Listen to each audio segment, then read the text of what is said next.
Bonjour à tous, bonjour à toutes, bienvenue dans notre série Jeudi École. Eh bien, nous sommes là pour vous, pour un bon moment. Nous voulons passer du temps avec vous pour étudier, décortiquer, enseigner la parole de Dieu pour permettre à beaucoup de gens d'être éclairés par rapport à la vision qu'ils ont des dieux. Nous bénissons le Seigneur pour ces moments et nous disons grand merci à tous les bien-aimés qui nous suivent de loin tout comme de près. Nous vous disons grand merci. Vraiment que le Seigneur vous bénisse.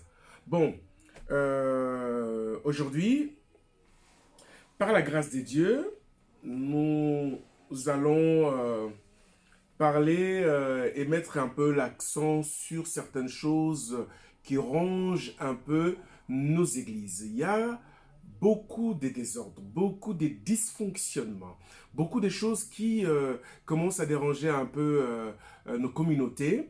Alors, je pense qu'avec la parole du Seigneur, chacun de nous sera éclairé petit à petit dans nos séries certainement. Bon, aujourd'hui, je voulais parler et mettre l'accent un peu sur celui qui a été appelé pour conduire et aussi d'autres bien-aimés qui ont été appelés pour être conduits. Il y a un exemple dans la Bible qui nous parle de Sarai. Ben, dans le passé, j'ai quand même pris le temps d'expliquer. Aujourd'hui, j'ai à cœur de revenir un peu sur certains points pour aider bon nombre de chrétiens de comprendre la relation qui existe entre un maître et un élève, ou un pasteur et un fils ou une fille spirituelle. Nous avons un texte béni ici qui se trouve dans le livre de Genèse, chapitre 16, à partir du premier verset jusqu'au 9e. Que nous dit la Bible? La Bible parle de qui? De Sarai. Bon, allons vite dans le texte.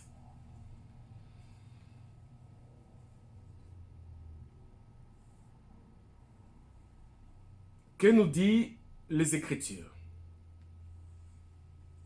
Et j'invite aux bien-aimés qui sont déjà en ligne de contacter déjà d'autres personnes, de leur demander de venir se joindre à nous pour qu'ensemble, qu'on puisse faire ce partage qui va certainement nous bénir.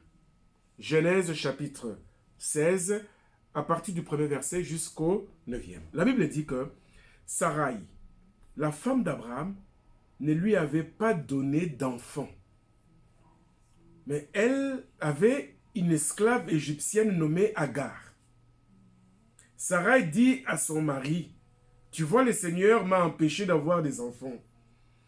Je pourrais peut-être avoir un fils grâce à mon esclave. Passe la nuit avec elle. » Abraham accepta la proposition de Sarai.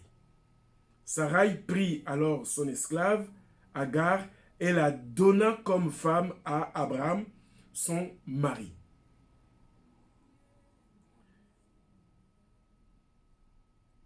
Il y avait 10 ans qu'Abraham habitait le pays de Canaan. Abraham passa la nuit avec Agar, qui devint enceinte. Quand elle a su qu'elle attendait un enfant, elle regarda sa maîtresse avec mépris.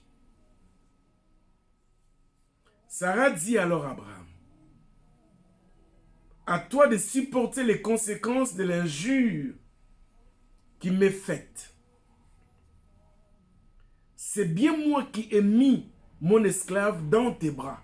C'est bien moi qui t'ai mis mon esclave dans tes bras. Mais depuis qu'elle s'est vue enceinte, elle s'est mise à me mépriser. Que le Seigneur soit juge entre toi et moi. Abraham lui répondit, c'est ton esclave. Elle est à ton pouvoir. Fais-lui ce qui te plaît. Alors Sarai maltraita tellement Agar que celle-ci s'enfuit dans le désert. L'ange du Seigneur la vit près de la source, qui est sur la route de Chour. Elle lui demande, Agar, esclave de Sarai, d'où viens-tu? Question capitale. Et où vas-tu? Elle répondit, je me suis enfuie de chez ma maîtresse. Retourne auprès de ta maîtresse, reprit l'ange, et sois lui soumise. Le Seigneur te donnera des descendants en si grand nombre qu'on ne pourra pas les compter. Tu vas avoir un fils et tu l'appelleras Ismaël. Nous allons nous arrêter là. Ça, c'est la version français courant. Allons récupérer la version Louis II qui va forcément aussi nous aider. La Bible dit quoi? Excusez-moi de récupérer cette version, c'est juste pour une meilleure compréhension. Sarah, femme d'Abraham, ne lui avait point donné d'enfant. Elle avait une servante égyptienne nommée Agar. Et Sarah dit à Abraham, voici l'Éternel m'a rendu stérile. Viens, je te prie, vers ma servante, peut-être aurai-je par elle des enfants. Abraham écouta la voix de Sarai. Alors Sarai, femme d'Abraham, prit Agar, l'Égyptienne, sa servante, et la donna pour femme à Abraham, son mari. Après qu'Abraham eut habité 10 années dans le pays de Canaan, il alla vers Agar et elle devint enceinte. Et quand elle se vit enceinte, elle regarde sa maîtresse avec mépris. Je voulais d'abord mettre l'accent ici dès le commencement. Qu'on casse le flou qui existe entre serviteurs et servantes. Qu'on brise cette confusion qui amène beaucoup de malédictions, beaucoup de discussions, beaucoup de non-respect inutilement. La Bible dit quoi? Ça, c'est le premier point que nous allons retenir dans ce que nous voulons partager ici. La Bible dit que Sarah était la maîtresse d'Agar. Et celle-ci était sa servante. La Bible ne dit pas que Agar était la collègue de Sarai. Une servante est différente d'une maîtresse ou d'un maître. En lisant ce texte, je réalise combien il est important d'avoir un mentor. Combien il est important. Je souligne, je l'ai déjà dit. Ça va être un rappel pour plusieurs personnes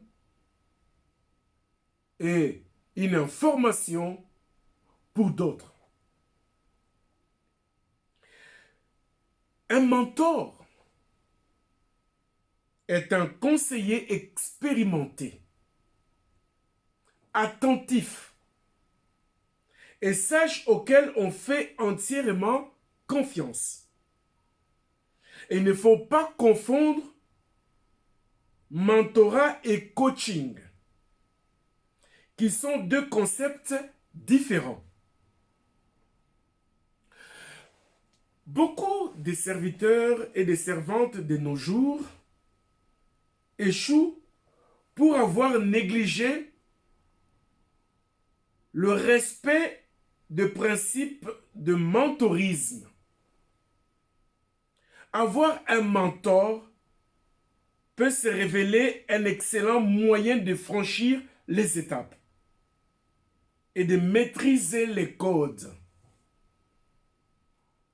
Chaque carrière ou activité professionnelle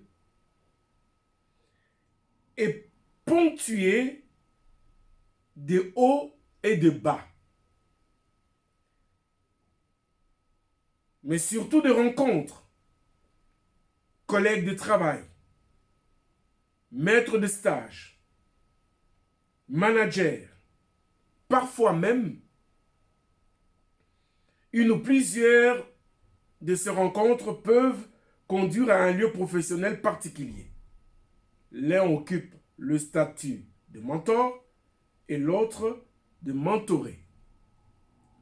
La relation entretenue entre les deux protagonistes peut faire penser au principe du maître et de l'esclave. Tout mentor a besoin d'un élève, et tout comme un élève a besoin d'un mentor. Et il est très dangereux d'exercer un ministère sans que tu sois accompagné d'un homme expérimenté.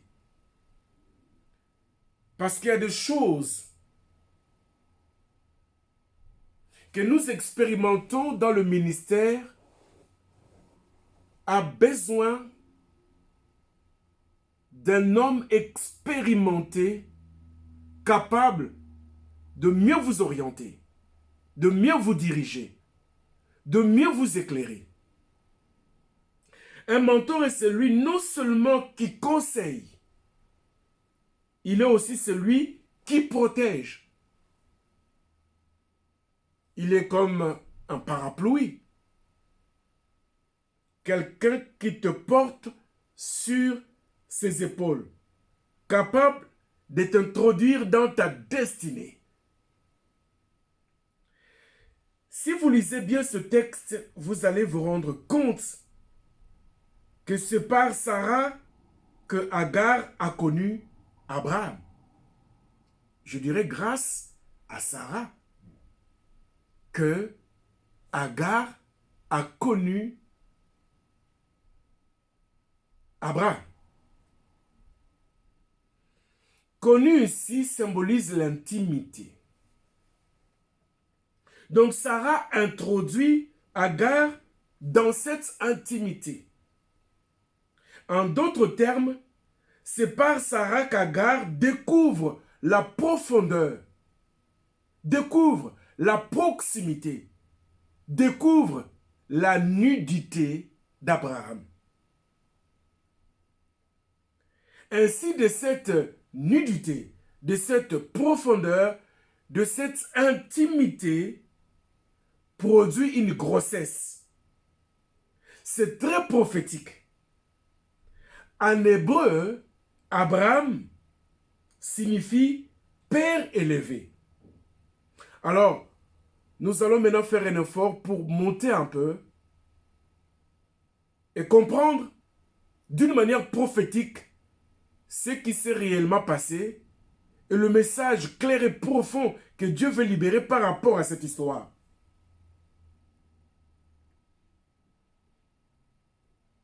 C'est par ton mentor, ou je dirais par ton pasteur, par ton père spirituel, ton maître, que tu découvres les secrets de ton père élevé. Et de cette découverte, tu reçois ton bébé. Donc comprenez que Agar avait besoin de sa maîtresse, du moins de la permission de sa maîtresse, parce que c'était elle qui était la femme d'Abraham. Donc il n'y a aucune femme qui avait accès à cet homme, si ce n'est que elle-même. Donc, par elle, Agar, par la permission de Sarah, que Agar a connu Abraham. C'est par certaines personnes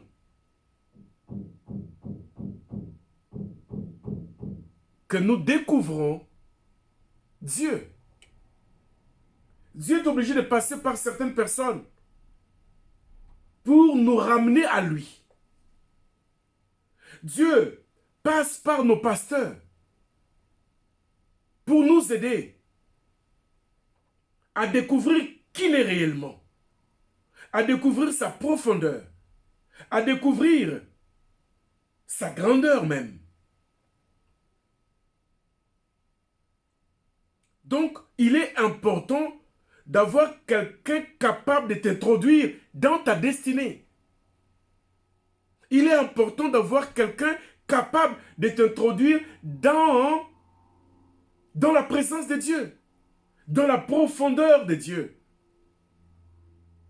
Mais si tu n'as pas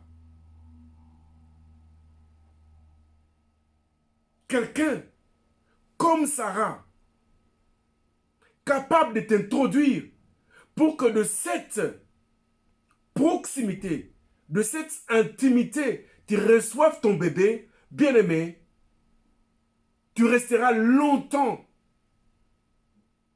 chrétien sans connaître la profondeur du Père élevé.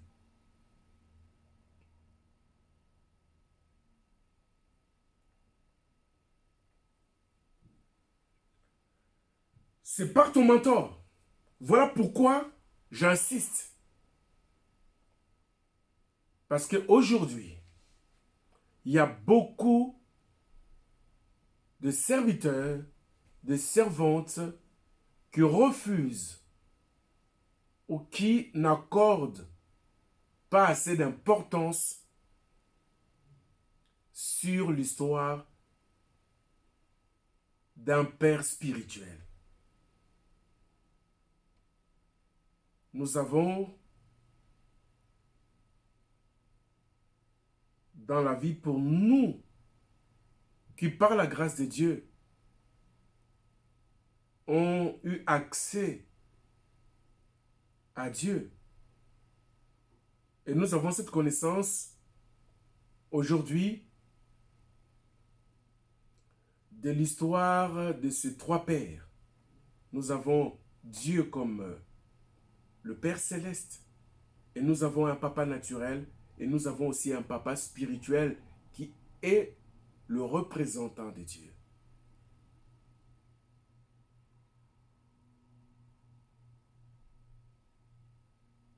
Par ton pasteur, par ton mentor,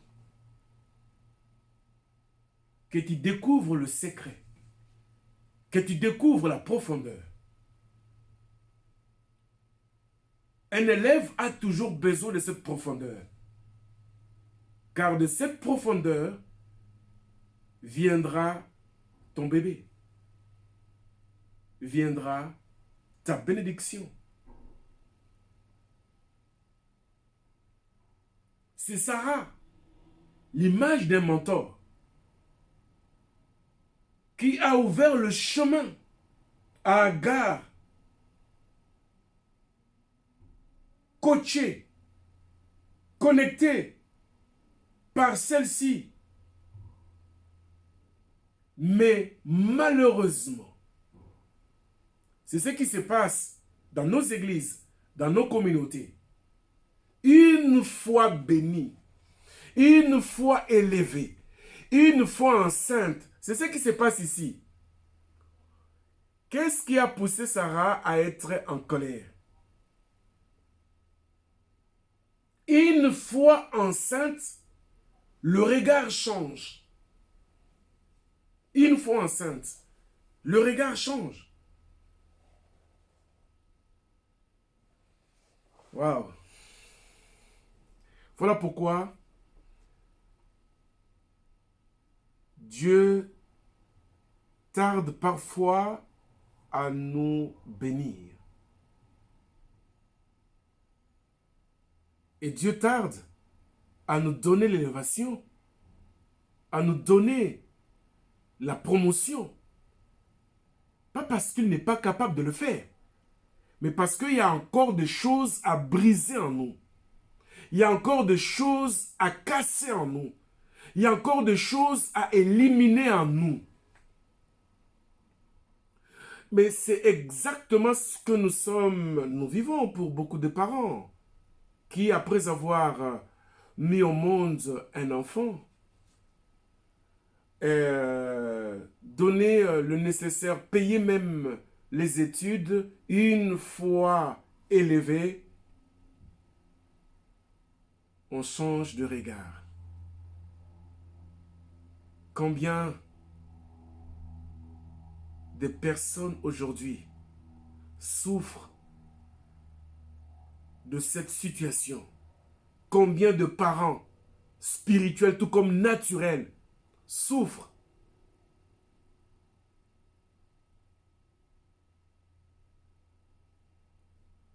Dieu parle dans Ésaïe 1, chapitre 1, à partir du premier verset, si je ne me trompe pas. Qu'est-ce que le Seigneur dit? J'ai élevé des enfants pour en faire des adultes, mais ils se sont révoltés contre moi. La révolte.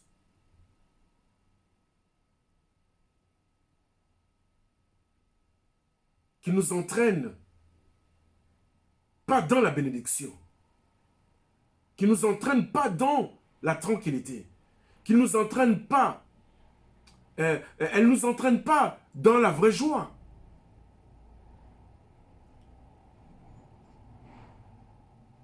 On t'a porté. On t'a enfanté. On t'a nourri. On t'a élevé, on t'a donné une éducation. Le parent se sont même privés pour que tu ailles le plus loin possible. Une fois diplômé, je parle sévèrement aux enfants rebelles. Je parle très sévèrement aux serviteurs rebelles qui, après avoir été soutenus, après avoir été enseignés, après avoir été introduits, après avoir été coachés, une fois enceinte, le regard change. Une fois béni, le respect s'éloigne. Écoutez, revenons dans la pensée de Dieu. Revenons dans le respect de Dieu. Revenons dans l'amour. Revenons dans la reconnaissance. Bien-aimé, tu ne serais pas là où tu es si Dieu n'avait pas utilisé quelqu'un.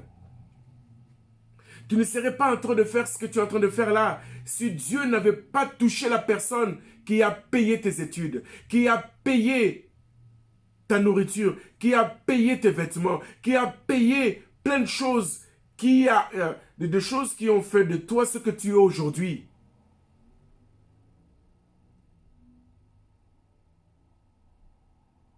Il ne faut pas que chacun de nous oublie vite ce que nous avons reçu de nos parents spirituels, de nos parents naturels.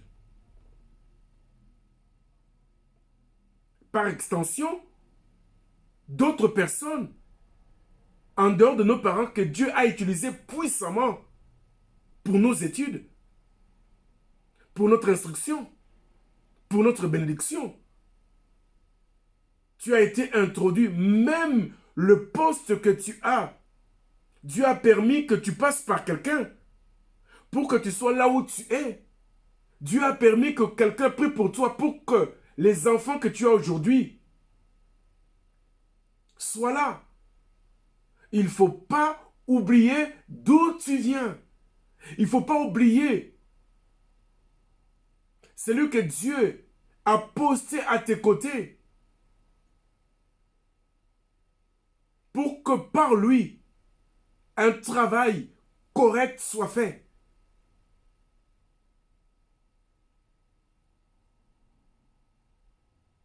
Dieu a utilisé quelqu'un. Quelqu'un quelque part s'est sacrifié pour toi. quelqu'un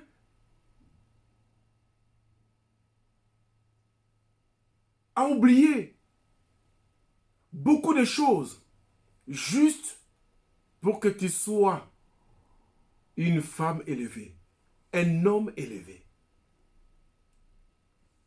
Et c'est très important. Cet enseignement n'est pas seulement pour ceux qui viennent à l'église.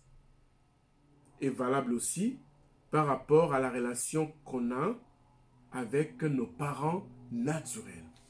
Voilà pourquoi beaucoup de vies n'avancent pas. Voilà pourquoi beaucoup de vies ne progressent pas.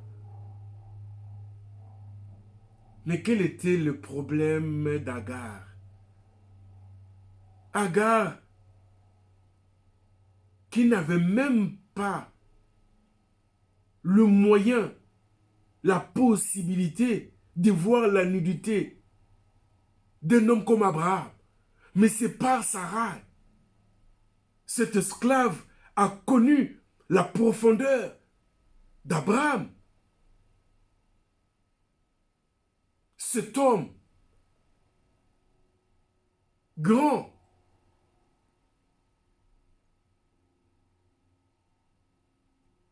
cet homme fort,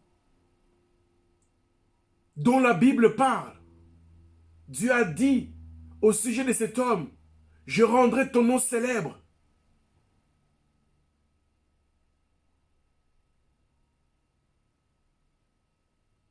Elle était une Égyptienne,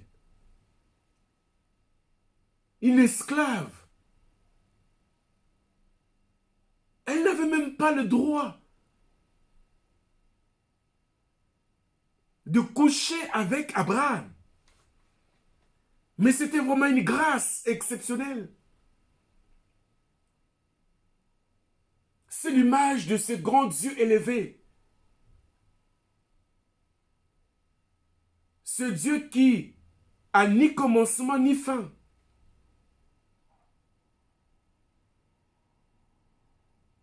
Mais par sa grâce, pour Agar, c'était vraiment une grâce. Pour nous aussi, c'est vraiment une grâce. Dieu a utilisé un homme. Dieu a utilisé une femme. Pour que tu sois là où tu es. Pour que tu deviennes la personne que tu es.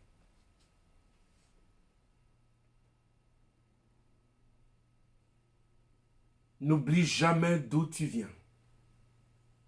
N'oublie jamais des hommes, des femmes que Dieu a utilisés pour que tu sois ce que tu es.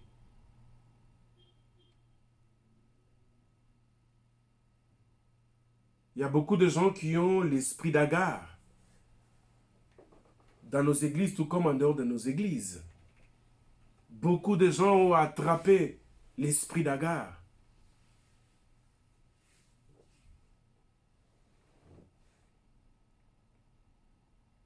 Dès qu'elle a connu Abraham, elle a commencé à penser qu'elle était elle aussi comme Sarai. Dès qu'elle a connu cette profondeur, elle a commencé à regarder Sarah comme si elle était sa copine. Écoutez, même si tu as la profondeur aujourd'hui, tu as la grandeur aujourd'hui, tu as des diplômes aujourd'hui, il y a toujours une différence qui existe entre toi et ceux qui t'ont introduit. Il y a toujours une différence, même si tu parles le français que tes parents ne parlent pas. N'oublie pas d'où tu viens. Même si tu te vois aussi belle que ta mère, sache que Dieu ne te mettra jamais au même niveau que ta mère. Tu resteras enfant, elle restera maman. Tu resteras enfant, il restera papa. Un peu de respect. Ce sont des choses qui ont provoqué la colère de Dieu par rapport à Myriam et Aaron. Ce n'est pas parce que tu prophétises, ce n'est pas parce que tu reçois des paroles de connaissance, ce n'est pas parce que tu commences à mieux prêcher que tu peux te comparer à ton père spirituel. Il reste ton papa. Il n'y a pas de discussion là-dessus. Il n'y a même pas de débat là-dessus. Ton père est différent de toi. Un maître est différent d'un élève.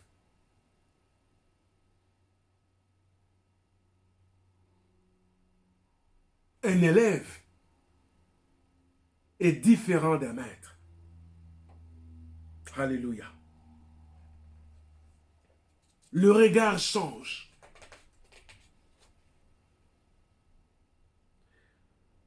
Quand elle s'est vue enceinte, déjà, comme je disais tantôt, certaines personnes n'ont pas encore la dimension de la grossesse. Du fait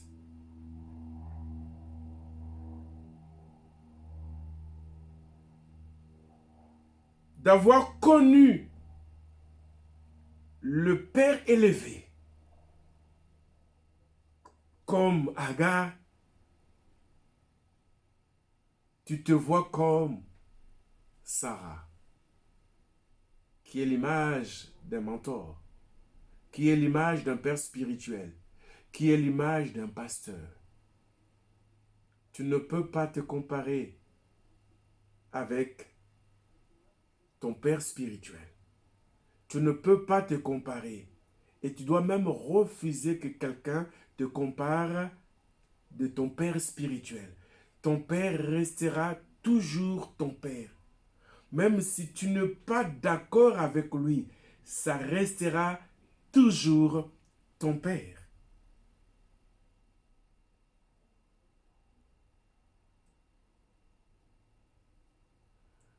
Si tu ne fais pas attention,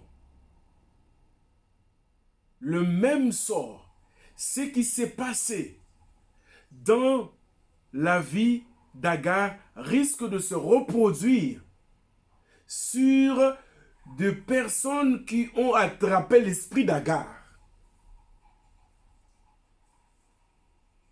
L'orgueil a pris place dans la tête de beaucoup de servantes et de serviteurs.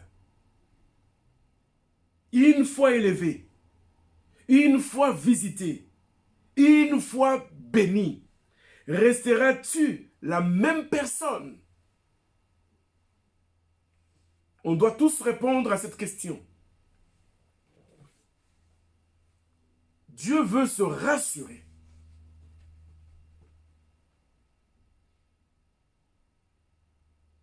Si je te bénis aujourd'hui,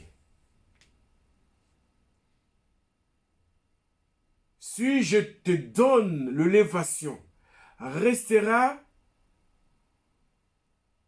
la même personne que Dieu connaît.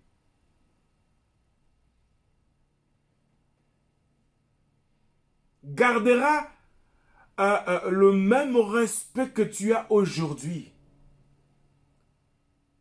Le même regard que tu as aujourd'hui vis-à-vis de tes mentors, vis-à-vis de tes pères, vis-à-vis de tes aînés, vis-à-vis des gens que Dieu a utilisés pour que tu sois là où tu es, pour que tu deviennes ce que tu es.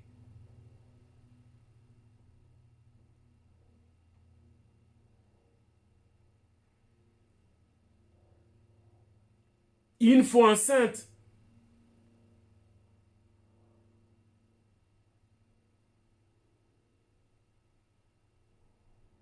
La maîtresse ne compta plus à ses yeux. Elle méprisa sa maîtresse.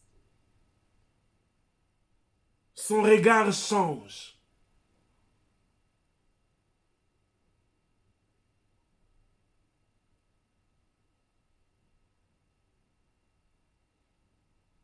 Au verset 5, il y a une réunion.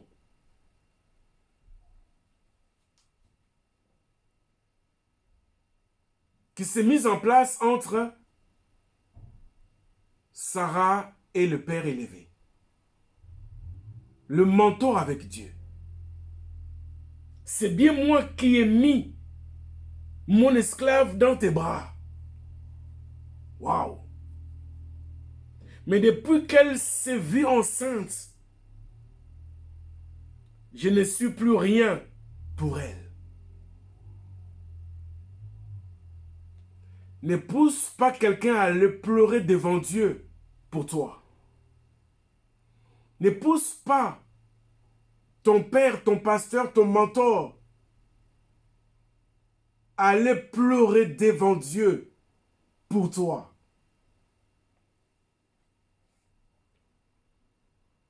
Écoutez la réponse du Père élevé.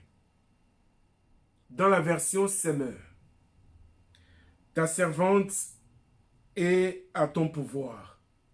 Agis envers elle comme bon te semblera. Waouh! Vous allez comprendre beaucoup de choses qui se passent dans le ministère, beaucoup de choses qui se passent dans nos vies,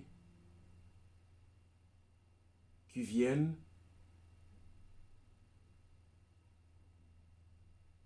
de toutes ces choses que nous sommes en train de partager.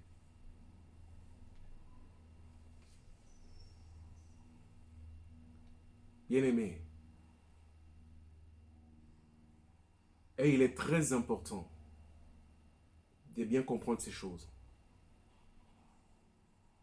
Nous allons aller petit à petit pour vous aider et nous aider nous-mêmes parce que nous avons aussi, nous, besoin d'être aidés.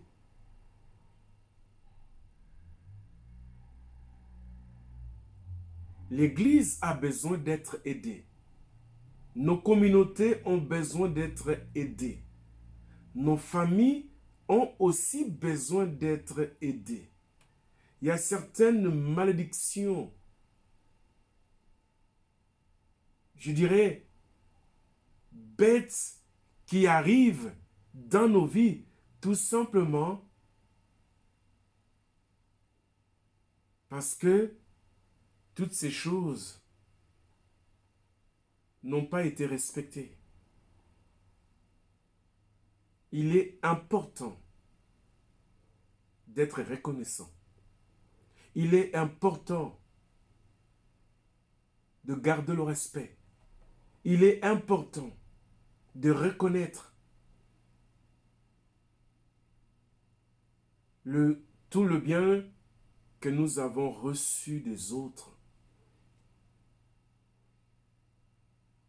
Des hommes, de femmes que Dieu a utilisés pour notre croissance naturelle tout comme spirituelle.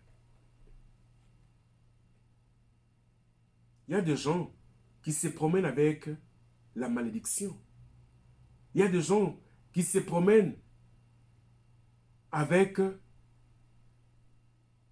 laissez-moi encore souligner la malédiction. Tout simplement parce que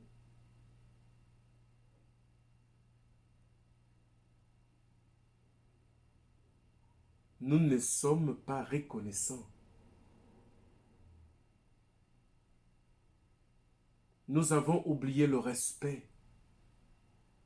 Nous avons négligé des personnes qui nous ont introduits dans la profondeur. Des gens qui nous ont permis de connaître le Seigneur. Des gens qui nous ont permis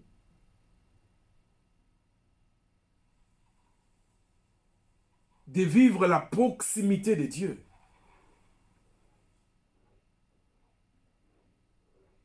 Des personnes qui se sont sacrifiées pour nous. C'était vraiment un sacrifice. Bien-aimé, réfléchissons une seconde. Quelle est cette femme qui va accepter, même si elle est stérile, de céder son mari à quelqu'un d'autre?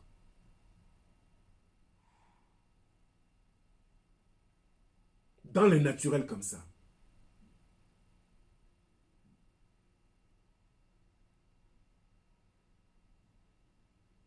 Un pasteur pour ton bonheur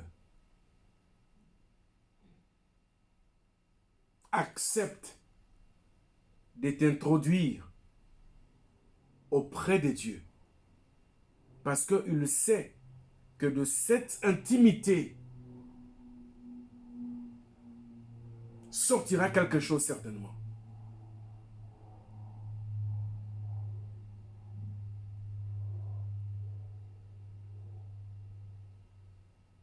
Le bébé est venu de cette connexion. Le bébé est venu de cette profondeur.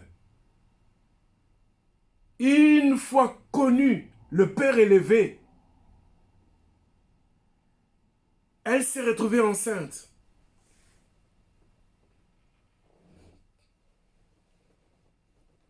Lorsqu'on rentre dans l'intimité avec le Saint-Esprit, il y a toujours naissance de quelque chose.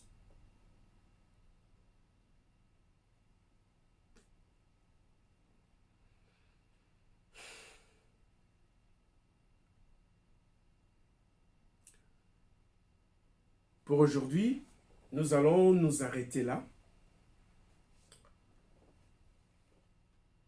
Par la grâce de Dieu, nous allons faire la suite. Vraiment que le Seigneur ouvre l'intelligence de quelqu'un. Donne à quelqu'un la capacité de bien comprendre ces choses. Il y a toujours moyen de revenir. Il y a toujours moyen de réparer. Il y a toujours moyen de changer.